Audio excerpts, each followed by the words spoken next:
Hi, Hi, welcome to Chicks Talking Pics. How are you today, Jenny? I'm good. How are you, Sandy? I'm good. Thanks everybody for joining us. We have a little fun series today. Another thing Jenny and I thought up to try to help people make the most, see the best of their photographs when they're editing. Yep, What do you think about that? editing's a bad word for some people. I have some friends that will just do a image dump of 100 images, and it's like, I don't want to look at your 100 images. I want to look at your best images. Whatever you do, don't try to edit, have your family edit for you. They'll think everything is spectacular, and then you'll put it in a contest and they'll say, no, that doesn't work. Yeah. Anyway, my mom tried to help me one time. She goes, oh, I love that one. And then I'm like, no, Mom, that one doesn't work. Yeah. Well, we have a little different show, like we said, some tips on what we look for when we're editing our images. So this is, of course, two judges deciding what works best for us. You'll have to do the same for yourself, but we're going to try to help out a little bit. So Jenny, why don't you go ahead and share your screen and we'll get started with your images. Okay.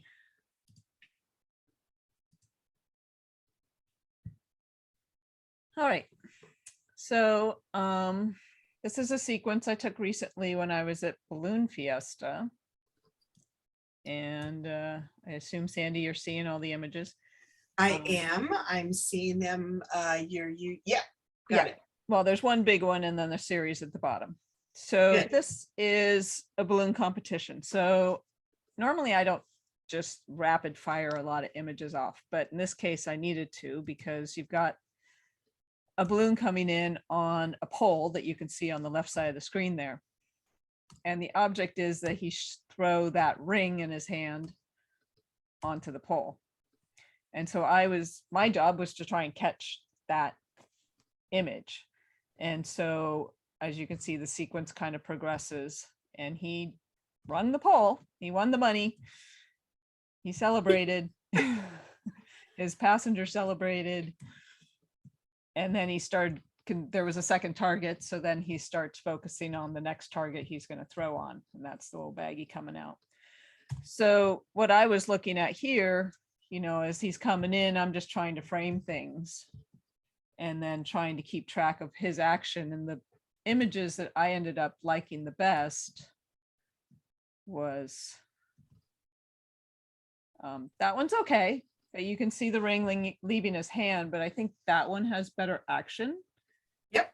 And because of the black balloon, or the balloon with a lot of black behind him, the ring shows up really well in both these two.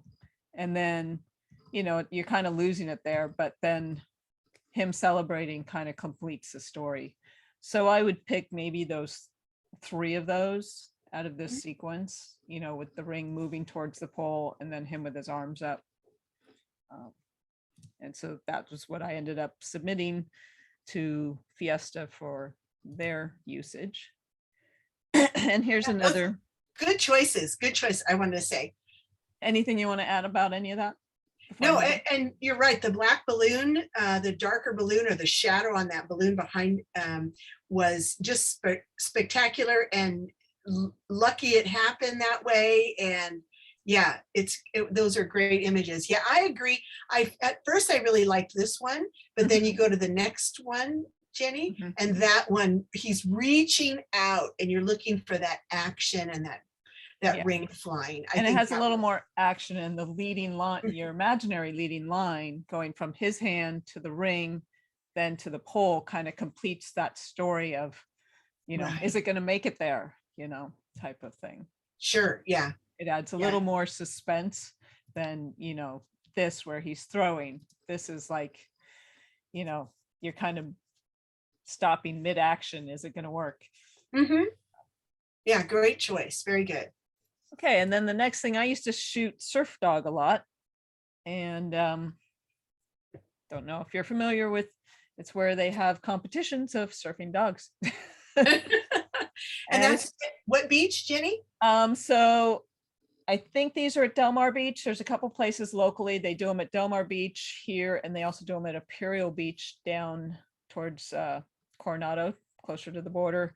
And Huntington Beach up north of here also has a competition, and Ocean Beach sometimes.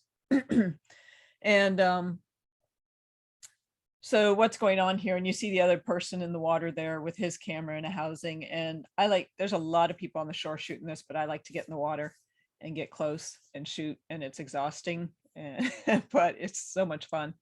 And you have the guy there in the back with the flag, and he's telling the judges, judge this, the dog's on the wave, pay attention to what's going on, and judge this action. And where are the judges? So the judges are on shore, and they're up in like a raised platform so they can see what's going on. Oh, good. But yeah, they're up on the shore. And yeah, and trying to keep focus while I'm in the water and moving and the dog's moving, sometimes a little hard. Oh, too cute. So I mean, this was, I think, one of the ones I picked just because it's closer, but I kind of like this, although I'm not crazy about the flag right behind.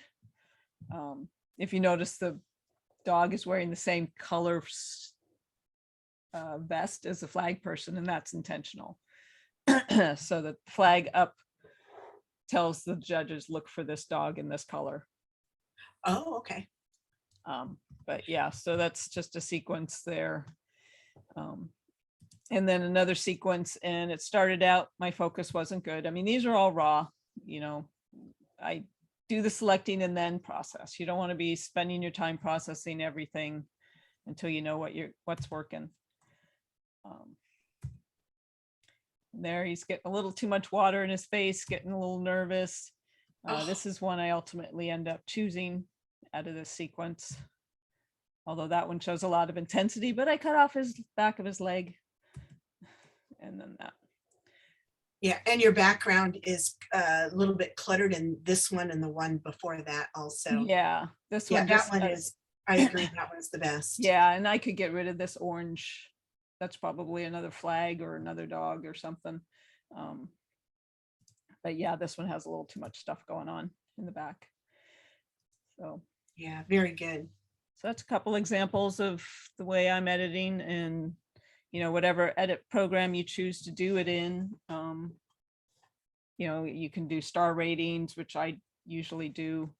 I'll run through and hit a star on things I want to go back to, and then I hit filter, so it gets rid of all the stuff I don't want to see again, and just keep editing down to get it down to what I want to see. Good way to do it. Okay. And what program are you using? Tell our viewers. I'm using Capture One 22.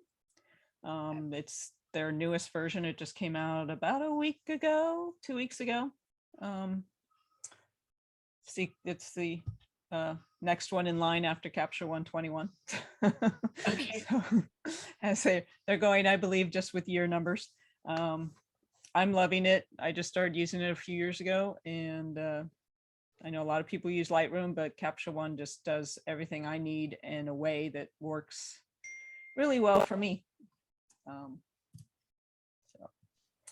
Okay, good. So I'll stop sharing and we can look at your images, Sandy. All right. Well, let's see here. Let me share my screen again and get that up. Let's go to the first one. I did a little different than what Jenny did. I just pulled from a series where you'd get totally bored with I shoot in rapid succession, especially when I'm doing wildlife. So you don't want to see 40 of these images of a bird coming in. These are unedited raw images, just flopped on a white background. I use Camera Raw and Bridge to go through and edit my photos. I put stars on. I start off with one star, And then when I find the, I weed through those. And then when I find the better ones, I'll put 2 stars and 3 stars, that kind of That's thing. what I do. Yeah. So similar, very similar.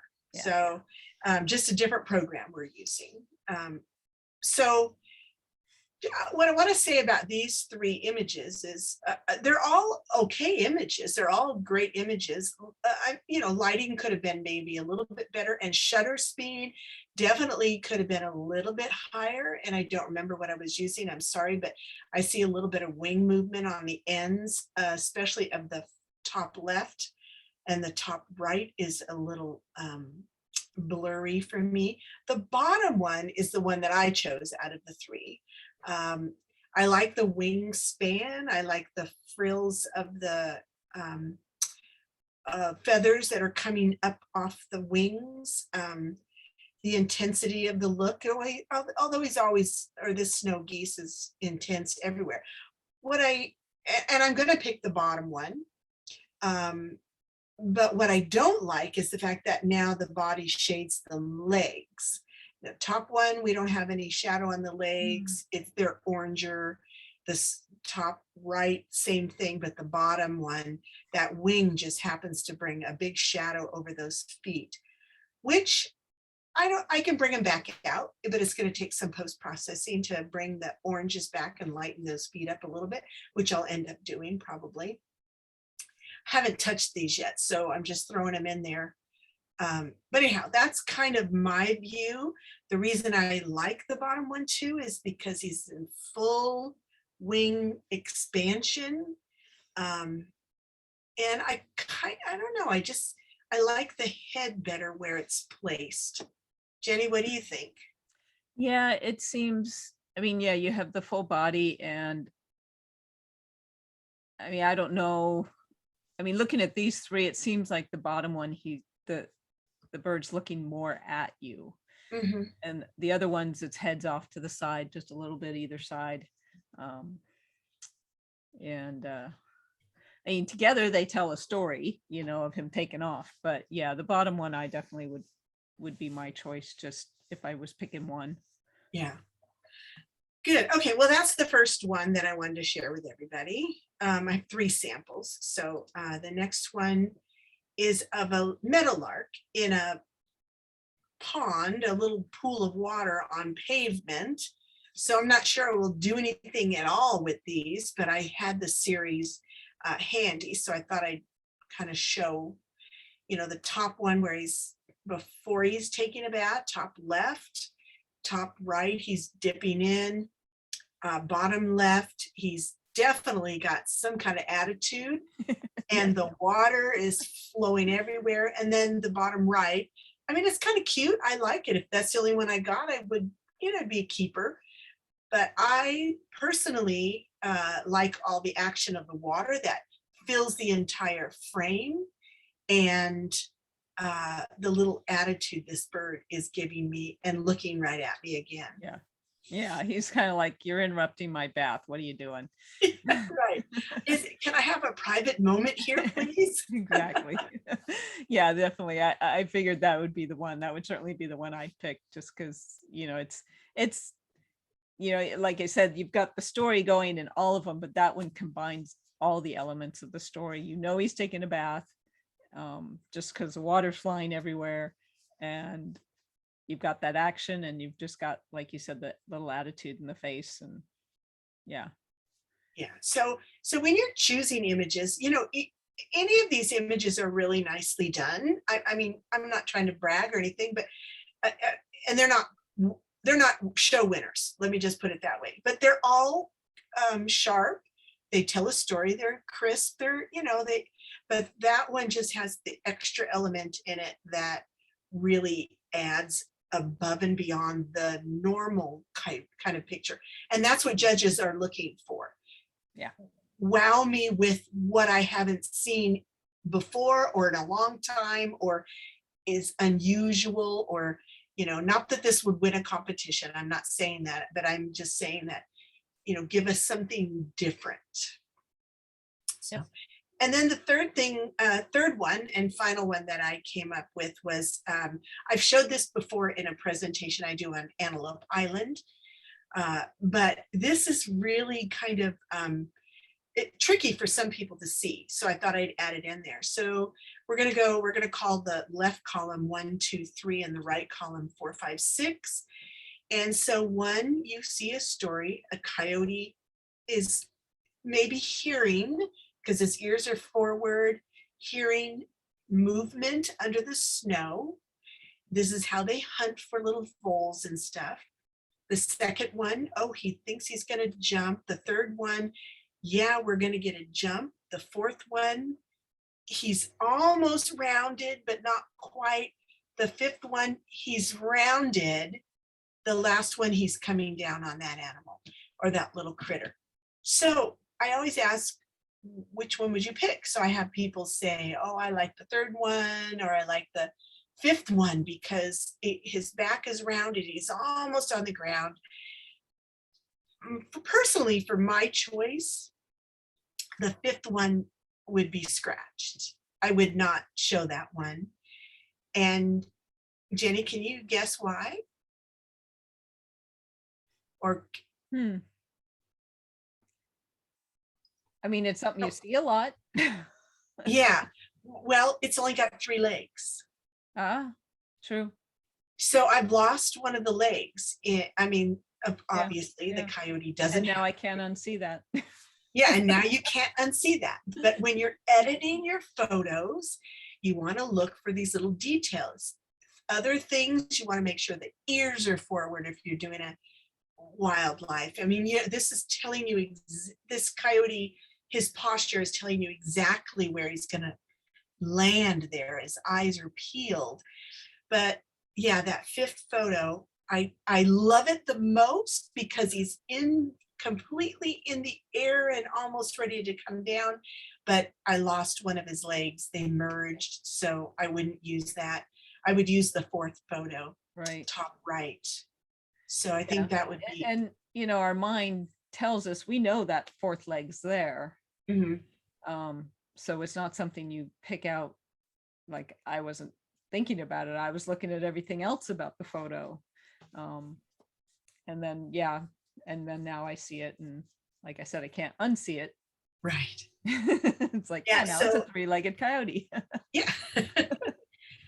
So anyway, so that was I think that was pretty successful, Jenny. I hope people take away something from this lesson that we all, I mean, you know, this series probably for me was another, 25, maybe 30 pictures, but I picked out the ones that I thought were fairly good.